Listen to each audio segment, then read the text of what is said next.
সৌভাগ্য আমার হয়েছে। আমরা কোনো একটা সময় দেখেছিলাম যে পশ্চিমবঙ্গে মা দুর্গার মূর্তি ভেঙে দেওয়া হচ্ছে, মা কালীকে প্রিজন মানে তুলে নেওয়া হচ্ছে। আমরা খুব ব্যাকুল ছিলাম, আমরা খুব মনে কষ্ট হতো।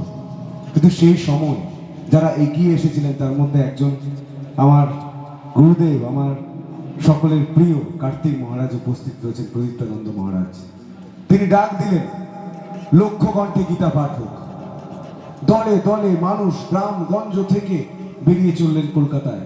গীতা পাঠ অনুষ্ঠানে আমরা প্রত্যেকে হাজির হলাম। আমিও সংবাদ মাধ্যমের কর্মী হিসাবে সেখানে উপস্থিত ছিলাম। আমি দেখেছি মানুষের ভালোবাসা, মানুষের একত্রতা, মানুষের মিশিয়ে যাওয়ার ভালোবাসা।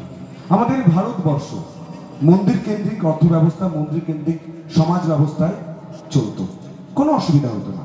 শিক্ষা, সাহিত্য, সংস্কৃতি, চিকিৎসা কিছুটা কম ছিল না।